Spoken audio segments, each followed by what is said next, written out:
Hello everyone, welcome back to my channel Shalini Bells. और आज जो वीडियो है वो मतलब थोड़ी अलग है मेरी बाकी वीडियोस से बिकॉज़ आप अभी मेरा गला देख सकते हो, थोड़ा थोड़ा सा वो है। इससे पहले एक वीडियो मेरे चैनल पे गई है जिसमें मैंने बताया है कि मेरी पूरी फैमिली को कोविड हो गया था। My family including me, my husband and my 7 months old baby. Yes. अभी आज मेरे ख्याल से जो डेट है वो है 7 मई जब मैं ये शूट कर रही हूँ। और जब पहला सिम्टम आया था, मुझे सबसे पहले सिम्टम आया था, तो that time it was 12 April. और अभी तक भी we are on recovering stage only. We don't feel normal before. कहीं ना कहीं बॉडी ऐसी वीक सी और बहुत वैसी लग रही है। आप मान लो it's a 4th week. We are हम 4th वीक में हैं जब से हमें पहला सिम्टम आया था।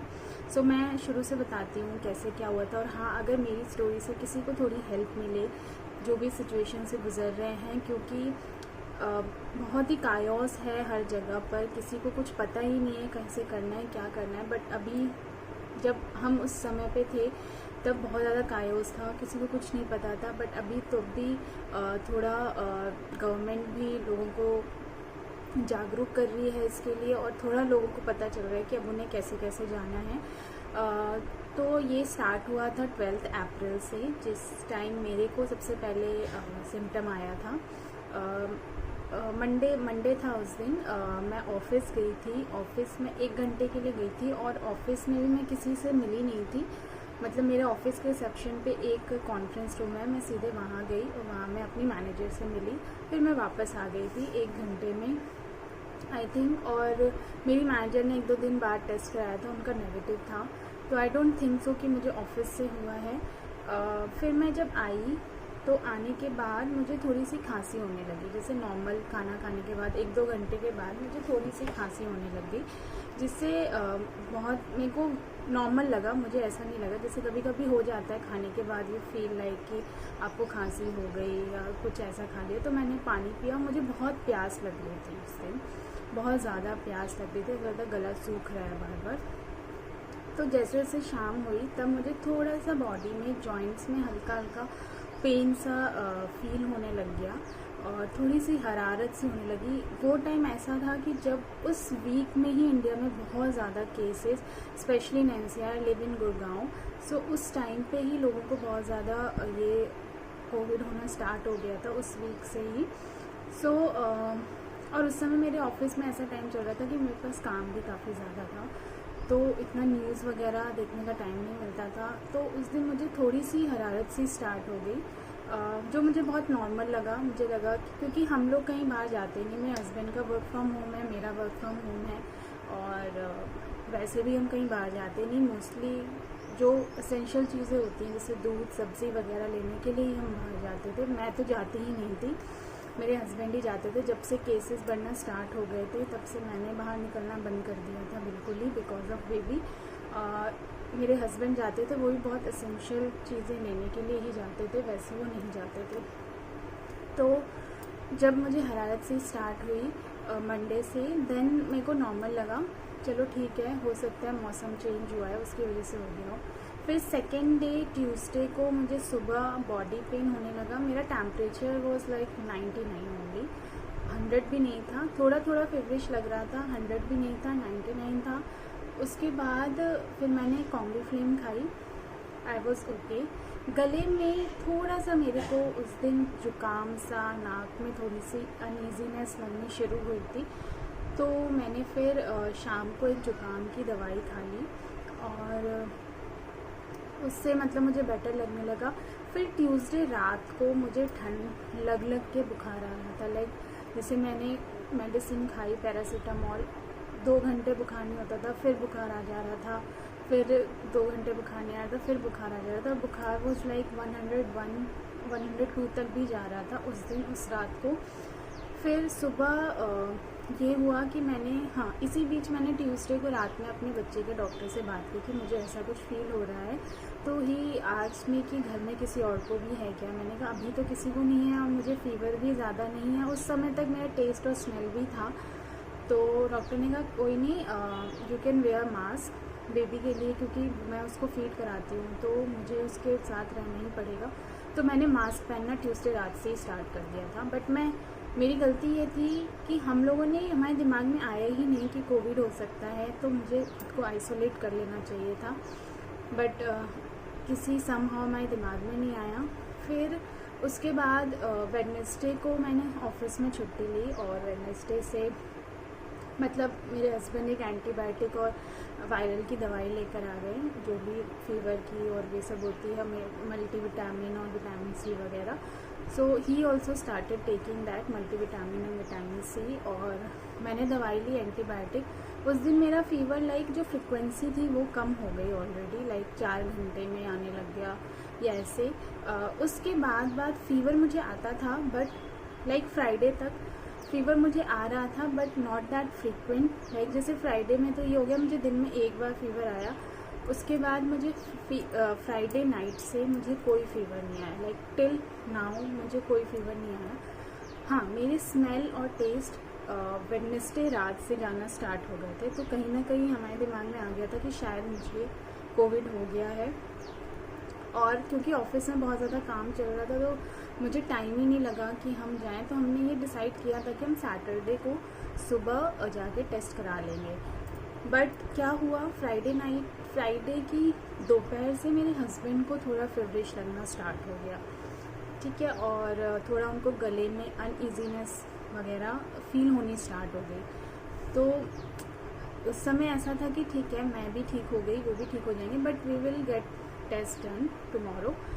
तो ऐसा हुआ, सैटरडे तक सुबह तक उनके गले में ज़्यादा खराश होने लगी, मतलब जैसे गला छिल सा जाता है ना, यू कांट ईट एनीथिंग। मुझे इतना याद है सैटरडे को सुबह उन्होंने सैंडविच खाया था थोड़ा बहुत, उसके बाद ही कांट ईट। तो उन्होंने ये कहा, मतलब हमने ये डिसाइड किया कि ठीक है अभी बेबी है, वो भी बीमार है, मैं मतलब थोड़ा सा ठीक हो गई हूँ, तो मैं अलग रूम में अपनी बेबी के साथ शिफ्ट हो गई और ही आइसोलेटेड हिमसेल्फ। तो सैटरडे को दोपहर शाम को 4 या 5 बजे करीब मुझे बेबी थोड़ा सा गर्म लगने लग गया, तो आई थॉट कि उसको फीवर आना स्टार्ट हो गया है आई थिंक। सो जब मैंने उसका टेम्परेचर चेक किया तो उसको फीवर था, तो मैंने डॉक्टर को तुरंत फ़ोन किया, बिकॉज हम दोनों बहुत ज़्यादा घबरा गए कि ठीक है हमें हो जाएगा, we can recover, but baby के साथ कैसे करेंगे। तो मैंने उस हॉस्पिटल में फ़ोन किया, डॉक्टर को फ़ोन किया। डॉक्टर ने कहा यू डोंट वरी, आप उनको क्रोसिन दो जब उसको फीवर आए, और फीवर आप देखते रहना 100 से मतलब 100 तक नॉर्मल है, 101 तक भी नॉर्मल है, 103 104 नहीं आना चाहिए बच्चे का फीवर। तो उसको मैंने क्रोसिन दी, उसका फीवर उतर गया। बट रात के 8 बजे के करीब फिर से उसको फीवर आया, और इस बार उसका शायद 101 फीवर था, और मैंने उसको क्रोसिन दी तो उसने बहुत ज़्यादा वॉमिटिंग कर दी। फिर मैंने डॉक्टर को फ़ोन किया, डॉक्टर ने कहा आप उसको हॉस्पिटल ले जाओ, इमरजेंसी में उसको दिखा दो। फिर मैं वहाँ गई हॉस्पिटल में, डॉक्टर ने कुछ एंटीबायोटिक्स उसको दी, और फिर वही सैटरडे रात को उसको फ्रिक्वेंटली फीवर आ रहा था। संडे से उसका फीवर थोड़ा सा कम हुआ, एंड संडे रात को उसको आखिरी फीवर आया था। उसके बाद उसको कोई फीवर नहीं आया, थोड़ा सा सर्दी जुकाम था, वो सिरप डॉक्टर ने दिया था, मैंने उसको 1-2 दिन पिलाया, उसका वो सर्दी जुकाम भी ख़त्म हो गया। अब आती है बात मेरे हस्बैंड की। संडे को सैटरडे तक रात तक उनका गला बिल्कुल ही जाम हो चुका था, he has high level of congestion, बहुत ज़्यादा गला छिल चुका था। He can't eat anything, he can't drink anything. So Saturday Sunday and till evening of Monday he couldn't eat anything, he couldn't drink anything. तो मेरे लिए इसी बीच संडे को मैं और मेरा बेबी जाके हमने टेस्ट कराया। मेरे हस्बैंड की ऐसी हालत नहीं थी कि वो जाए, क्योंकि उनको फीवर भी था, उनको इतना कफ भी निकल रहा था उनसे, उन्होंने लीटर्स में कफ निकाला है इन 2 दिनों के बीच में।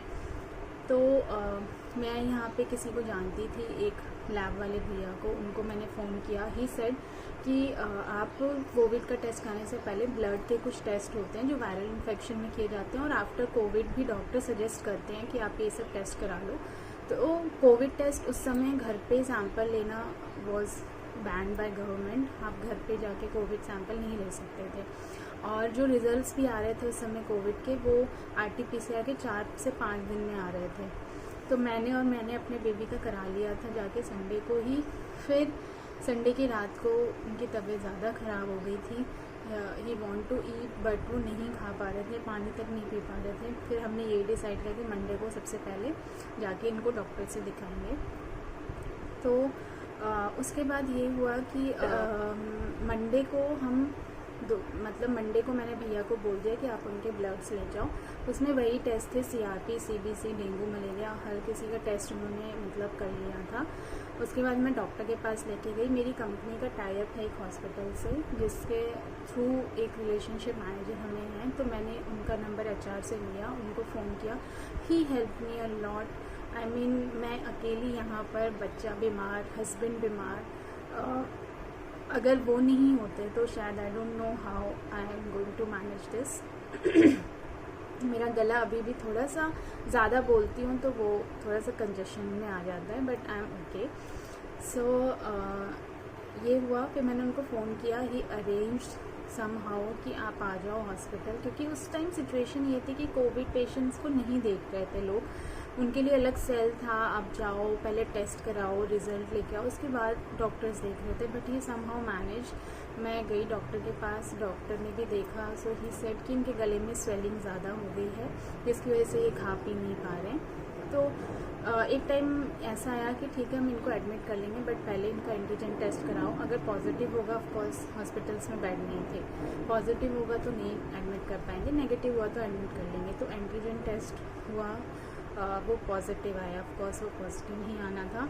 अब तक मेरे हस्बैंड का भी टेस्ट और स्मेल जा चुका था। फिर नॉर्मल जो डॉक्टर ने दवाई दी थी वो हमने इनको देनी स्टार्ट करी। फिर उन्होंने कुछ कोविड के बाद के भी मेडिसिन स्टार्ट कर दिए। तो now from the Monday evening he started eating some liquid like khichdi और ऐसा कुछ खाना उन्होंने स्टार्ट कर दिया था। फिर ट्यूसडे शाम को जब उनकी वो CRP की रिपोर्ट आई, उनका इन्फेक्शन बहुत ज़्यादा हो गया था। लाइक CRP की जो रेंज होती है वो 1 to 10 होती है। I don't know the unit of measure, 1 to 10 होती है, उनकी 183 थी। वो रिपोर्ट देख के आई वॉज लाइक कि ये क्या है, मेरे को तो कुछ समझ नहीं आया। फिर मैंने लैब वाले भैया को ही फ़ोन किया, तो उन्होंने बोला कि इनका इन्फेक्शन काफ़ी ज़्यादा बढ़ गया है। तो आप उन्होंने कुछ घरेलू नुस्खे बताए कि कैसे उनका जो कंजेशन है वो हम कम कर सकते हैं चेस्ट का। फिर उसके बाद कफ कैसे कम कर सकते हैं, उन्होंने कुछ घरेलू नुस्खे मुझे बताए जो मैंने थोड़ा स्टार्ट कर दिया फॉलो करना। फिर उसी समय मैंने डॉक्टर को फ़ोन किया जिससे मैंने दिखाया था, but somehow he was busy, he couldn't reply because सभी डॉक्टर्स भी बिज़ी हैं, आई कैन अंडरस्टैंड। फिर मैंने प्रैक्टो में एक दिन पहले संडे को एक प्रैक्टो के डॉक्टर से रजत का कंसल्टेशन करवाया था। लाइक मैंने ही उनसे बात करी थी कि ऐसी ऐसी प्रॉब्लम है। सो आई थॉट कि मैं उससे एक बार डिस्कस कर लूँ। तो मैंने उनको रिपोर्ट्स भेजी, तो उसने मुझे सजेस्ट किया कि उनका CRP काफ़ी ज़्यादा है, तो अब इंटरवेनस इंजेक्शन के थ्रू उनको एंटीबायोटिक्स देनी पड़ेगी। दैट मीन्स कि अब उन्हें हॉस्पिटल में एडमिट करना पड़ेगा, क्योंकि इसके थ्रू ही उनको इंजेक्शंस के थ्रू ही वेन्स के अंदर एंटीबायोटिक डालनी पड़ेगी। ओरल मेडिसिन से वो इन्फेक्शन नहीं जाएगा। फिर आई वॉज लाइक कि मैं कहाँ, उस समय आप समझ सकते हो क्या सिचुएशन हो गई, बिकॉज यू नो कि किसी भी हॉस्पिटल में जगह नहीं है, सब हॉस्पिटल वाले मना कर रहे हैं। सो मुझे समझ नहीं आया कि अब मैं क्या करूँ। So I talk to that person only, hospital वाले बंदे को मैंने फ़ोन किया। मैंने कहा भैया ऐसा ऐसा है। तो उन्होंने कहा आप मुझे रिपोर्ट्स भेज दो, मैं अपने एक जान पहचान के डॉक्टर को भेज के पता करता हूँ कैसे अब आगे बढ़ना है।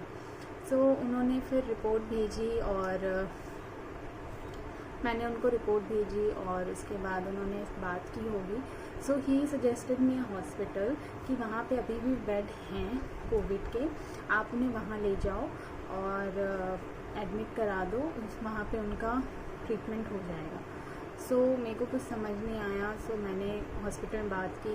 ही सेड ऑल्सो कि हाँ ठीक है, तब तक तो ठीक है जब तक ऑक्सीजन लेवल ठीक रहता है, जो एंटीबायोटिक्स हैं वो हम दे देंगे, बट अगर ऑक्सीजन लेवल कम जाता है तो वी डोंट हैव ऑक्सीजन। तो उस समय का सिचुएशन बहुत ही वैसा था कि मैं तो बहुत ज़्यादा डर गई थी, लाइक कैसे क्या करना है। बट समहाउ आई थॉट कि चलो ठीक है, किसी हॉस्पिटल में बेड मिल रहा है, ट्रीटमेंट स्टार्ट हो जाए टाइमली तो इट्स बेटर। फिर कहीं ना कहीं फिर मेरे हस्बैंड ने भी कहा कि उससे बात करो, अगर घर पे ही आके ड्रिप ही लगानी है तो घर पे भी हो सकता है। तो somehow I had talk to that person also, तो ही अरेंज्ड वन डॉक्टर वो केम टू मी, लाइक जो मेरे घर पर आए। लाइक 3 दिन वो घर पर आए, उन्होंने ड्रिप के थ्रू मेडिसिन दी, उन्होंने पूरा रजत का ट्रीटमेंट, हस्बैंड का ट्रीटमेंट किया। और I really thank to that person and doctor जो आए, उन्होंने ट्रीटमेंट किया, मेडिसिन वगैरह बताई। फिर ड्रिप चढ़ाने के 2 दिन बाद उन्होंने सिटी स्कैन के लिए बोला। फिर हम सिटी स्कैन करवा कर आए, तो उसमें मेरे हस्बैंड का माइल्ड इन्फेक्शन आया था लंग्स में, बहुत ज़्यादा नहीं था, तो उतना घबराने की बात नहीं थी। इसी बीच उनका सैचुरेशन भी सही रहा। फिर आफ्टर 3 डेज़ जब हमने फिर से CRP टेस्ट कराया तो इन्फेक्शन भी कम हो गया था काफ़ी ज़्यादा। और डी-डाइमर कराया, डी-डाइमर टेस्ट होता है जो ब्लड की थिकनेस को बताता है, तो वो भी उनका सही था। तो ऑलमोस्ट उनका इन्फेक्शन बॉडी से चला गया था। अब now he is eating, like जब उनको एंटीबायोटिक्स चलनी शुरू हुई उसके 1-2 दिन के बाद से उन्होंने सब कुछ खाना स्टार्ट कर दिया था, कफ कम हो गया था निकलना।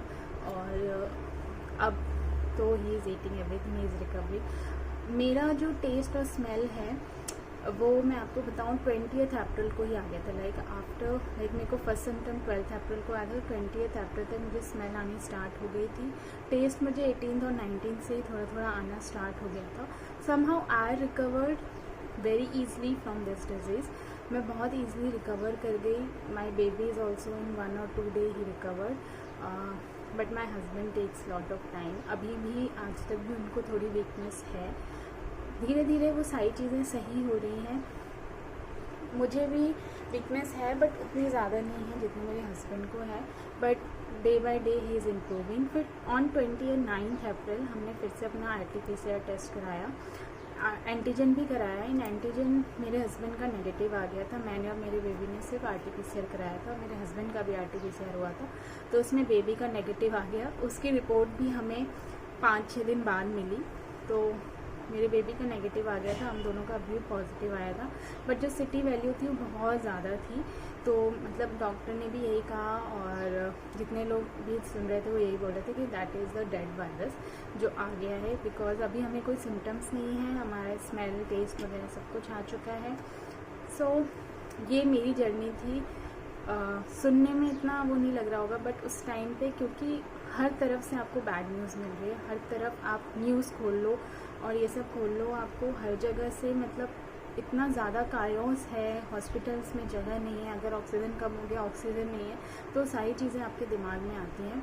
सो मैं यही कहूँगी कि अगर आपको थोड़ा, क्योंकि हम लोगों ने ये गलती करी कि मेरे को जब सिम्टम्स आने स्टार्ट हुए थे, अगर हम उसी समय जाके मैं अपना टेस्ट करा लेती या कुछ भी ऐसा होता तो उस चीज़ को टाला, मतलब रोका जा सकता था, या मैं खुद को आइसोलेट कर लेती, या जो भी चीज़ें होती उस समय दिमाग में नहीं आया। बट अभी प्लीज़ आप लोग इस चीज़ को इग्नोर ना करें। अगर आपको कोई भी सिम्टम आता है घर में किसी को भी, तो सबसे पहले उस बंदे को आप आइसोलेट, वो खुद आइसोलेट हो जाए, लोगों से ना मिले, मास्क पहन के रखें घर पर और आइसोलेट कर लें अपने आप को बिल्कुल ही। फिर अपना टेस्ट कराएं और अगर वो पॉजिटिव आता है तो ऑफकोर्स डॉक्टर विल सजेस्ट।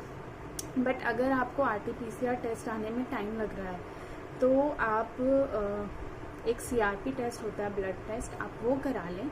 उससे बहुत ज़्यादा पता चल जाता है कि इन्फेक्शन कितना बॉडी में हुआ है। इन्फेक्शन मीन्स कि इन्फ्लेमेशन कितनी ज़्यादा है आपकी बॉडी में, वो चीज़ पता चल जाती है। तो जैसे मेरे हस्बैंड का हुआ था कि अगर वो रिपोर्ट मैं 1-2 दिन बाद कराती तो तब तक शायद इन्फ्लेमेशन और बढ़ जाती, बट वो मैंने लकीली 1 दिन पहले करा ली थी, तो मुझे टाइम पे चीज़ें पता चल गई, टाइम पे ट्रीटमेंट मिल गया उनको, जिसकी वजह से ये रिकवर्ड समहाउ। एंड मैं यही सजेस्ट करूँगी कि please don't ignore this disease, this virus is not a normal virus. अभी जैसे हमें सुनने में भी आ रहा है कि ये जो स्ट्रेन है वो काफ़ी ख़तरनाक है, वो लंग्स में डायरेक्टली इन्फेक्ट कर रहा है। सो इस चीज़ को इग्नोर ना करें। अगर आपको 2 या 3 दिन से ज़्यादा फीवर या कोई भी सिम्टम्स नज़र आ रहे हैं तो आप प्लीज़ टेस्ट कराएं, और टेस्ट कराने के साथ साथ ये एक ब्लड टेस्ट तो करा ही लें, जिससे कि आपको ये पता चल जाए कि इन्फ्लेमेशन कितनी हुई है। बाकी तो डॉक्टर सजेस्ट कर ही रहे हैं। अगर आप वैसे डॉक्टर को नहीं मिल पा रहे हैं तो आप ऑनलाइन डॉक्टर्स से कंसल्टेशन करिए और प्रॉपर मेडिसिन लीजिए, इसकी प्रॉपर रेस्ट लीजिए, डाइट लीजिए अच्छी, क्योंकि इसमें खाना बहुत ज़रूरी है। मेरे हस्बैंड के साथ प्रॉब्लम ये हो गई कि वो 1-2 दिन तो उन्होंने खाया ही नहीं, कुछ पानी तक नहीं पिया, और इस टाइम पे अपनी बॉडी को हाइड्रेट रखना इट्स वेरी इंपॉर्टेंट। सो ये मेरी स्टोरी थी ऑफ कि हम लोगों ने कैसे कोविड से फाइट किया। So don't ignore this. और सबसे बड़ी बात, डोंट पैनिक। पैनिक बिल्कुल नहीं होना है। इट्स नॉट समथिंग कि अगर कोविड हो गया तो आप क्या करें, नहीं। पैनिक होने के बजाय आप स्मार्टली चीज़ों को हैंडल करिए। जो जो चीज़ें बताई हैं, गवर्नमेंट भी बता रहे हैं, और बहुत सारे, सबसे पहले तो आप एक डॉक्टर से कंसल्ट करिए सबसे पहले, वो आपको सही बताएंगे। और ट्रस्ट योर डॉक्टर, जो भी डॉक्टर बोल रहे हैं उसको ट्रस्ट करें और उस तरीके से ही करें। और बस मैं यही चाहती हूँ कि जल्द से जल्द ये सिचुएशन सही हो जाए। हम लोग की सिचुएशन तो इतनी बुरी नहीं थी जितनी बाकियों की बुरी हो रही है। बहुत सारे लोग अपने लव वंस को खो रहे हैं, कुछ कोविड की वजह से, कुछ लैक ऑफ ऑक्सीजन, और बहुत सारी चीज़ें हैं। So please don't panic. अगर आप पैनिक हो जाएंगे तो सबसे बड़ी बात है, जो उस पेशेंट का ख्याल रख रहा है उसको सबसे ज़्यादा स्ट्रॉन्ग रहना है, और कोशिश करते रहनी है कि कैसे हम ट्रीटमेंट अरेंज करें। और आप स्ट्रॉन्ग रहिए। आप जितना स्ट्रॉन्ग रहेंगे, मेंटली जितना स्ट्रॉन्ग रहेंगे, उतना ही बेटर आप इससे फाइट कर सकेंगे। क्योंकि जो डॉक्टर आते थे मेरे हस्बैंड को देखने, वो भी यही बोलते थे कि you have to be strong from inside, तभी आप इस डिज़ीज़ से फाइट कर सकोगे। क्योंकि ये डिज़ीज़ ऐसी है कि अगर आपको जैसे ही पता चलता है अरे कोविड हो गया, सो आप वैसे ही थोड़े से अंदर से भी वो हिल जाते हो, अरे कोविड हो गया क्या करेंगे। इस चीज़ का ध्यान देना है। Don't panic. आप जैसे ही आपको लगे कि आज मुझे फीवर सा लग रहा है, वैसे ही आप सबसे पहले अपने आप को आइसोलेट करें, और उसके बाद डॉक्टर से कंसल्ट करें। जो जो टेस्ट वो बोलें वो तुरंत करा लें। RT-PCR टेस्ट में टाइम लग रहा है, आई नो, बट जो ब्लड टेस्ट होते हैं डॉक्टर से एक बार पूछ लें कि क्या मैं ब्लड टेस्ट करा लूँ। अगर वो बोलते हैं तो please do it on the same day. Blood test तो घर पे भी आके सैंपल हो जाएगा, तो उसमें कोई बड़ी बात नहीं है। सो प्लीज़ अपना ख्याल रखें। और मैं अभी भी देखती हूँ बहुत सारे लोग बिना मास्क के घूमते हैं। आई डोंट नो वाई। वो अभी भी क्यों नहीं समझ रहे हैं कि it is not a joke, ये मजाक नहीं है। ये जिसको होता है उसे ही पता है। लाइक हमें ऑलमोस्ट 1 मंथ होने जा रहा है, अभी भी वी फील वीकनेस, अभी भी हम फील करते हैं कि हम वीक हैं अंदर से। तो अपने लिए नहीं, आपको डर नहीं है, बट आप किसी और के लिए वो चीज़ कर रहे हैं। आप स्ट्रॉन्ग हैं, आपकी इम्यूनिटी बेटर है, आप जल्दी उससे रिकवर कर जाएंगे, यू नो। बट किसी को अगर आपसे हो गया और वो इतना स्ट्रॉन्ग नहीं है, अगर उससे कुछ हो जाएगा, so you are not going to forgive yourself. So please stay strong, stay safe, be aware. Don't ignore this disease. Don't ignore any symptom if you are having, if you are feeling anything, please don't ignore. And बस मैं यही कहूँगी, इस time पे सबको strong रहना है, सबको एक दूसरे की हेल्प करनी है। कहीं से भी आपको लगे कि मैं किसी की कैसे भी हेल्प कर सकता हूँ, तो प्लीज़ हेल्प करिए। सबको एक दूसरे की हेल्प की ज़रूरत है। बस मैं यही कहूँगी। और आज मैं ये नहीं कहूँगी कि मेरे चैनल को सब्सक्राइब करो, मेरी वीडियो को लाइक करो, शेयर करो। शेयर आप ज़रूर करना, ताकि दूसरों को मेरी स्टोरी से थोड़ा सा हेल्प मिल सके कि उन्हें कैसे डील करना है सिचुएशन से। ठीक है, बाय।